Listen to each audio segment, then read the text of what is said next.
Il y a des prières qui viennent de la tête, alors que la vraie prière, c'est celle qui vient du cœur. Il y a une abondance qui vient dans le cœur de quelqu'un et qui va pousser la personne à parler à Dieu.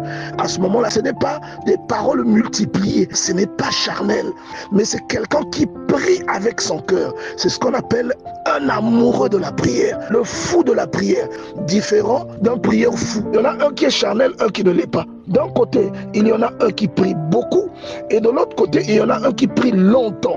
Mais ce n'est pas quelque chose qui est provoqué par tout ce qu'il a compris sur Dieu et qui rend son cœur abondant de paroles. Puisque la Bible dit que c'est de l'abondance du cœur que la bouche parle. Si tu ne fais pas attention, tu auras même du mal à distinguer les deux points. Donc il y a des gens qui prient, ça sort seulement de sa tête. Et parfois, il sait qu'il doit prier pendant 2 heures du temps. Il fait que prier parce qu'il doit.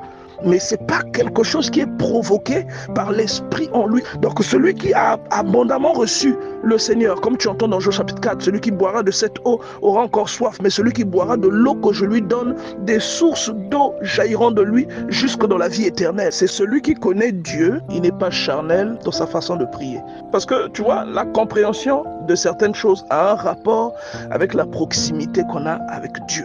Par exemple, pour certaines personnes, prier, c'est prier. Mais pour d'autres personnes, prier, c'est plus que ce que les autres comprennent. Prier, c'est même un caractère. Quand tu vois le livre de Job au chapitre 1, Dieu vante Job devant Satan. As-tu remarqué mon serviteur Job? On te décrit le caractère de Job. On ne te décrit même pas les prières de Job. Et il commence à citer des points de son caractère que lui, Dieu, il apprécie. En parlant de lui comme d'une personne intègre. Donc prier, c'est beaucoup plus que juste parler à Dieu.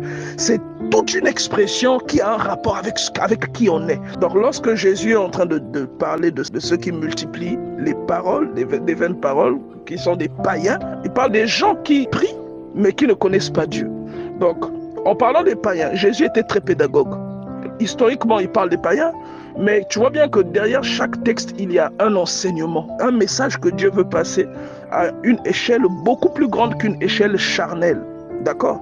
Là, historiquement, il est en train de parler des non-juifs qui n'ont pas vraiment le secret de comment il faut prier efficacement Dieu, puisqu'il dit à la femme samaritaine dans Jean chapitre 4 que le salut vient des juifs. Païen ne veut pas dire quelqu'un qui ne prie pas. Dieu est beaucoup dans ce qu'on appelle le symbolisme. La Bible appelle cela les ombres des choses à venir, ou bien les types. Tu vois, par exemple, le serpent d'airain, c'est le type de Jésus-Christ, n'est-ce pas? Tu vois, par exemple, la traversée de la mer Rouge, c'est le type du baptême. Tu trouves la précision dans 1 Corinthiens chapitre 10, à partir du premier verset. Donc, tu comprends que ces choses-là, juifs, païens, en fait, ça a une connotation qui est également spirituelle. Donc, lorsque Jésus est en train de parler de cela, de ceux qui multiplient les paroles, des vaines paroles, il parle des gens qui prient, mais qui ne connaissent pas Dieu. Les gens qui prient, ça sort seulement de sa tête. Il fait que prier parce qu'il doit. C'est le prieur fou. Voilà, c'est cela en fait.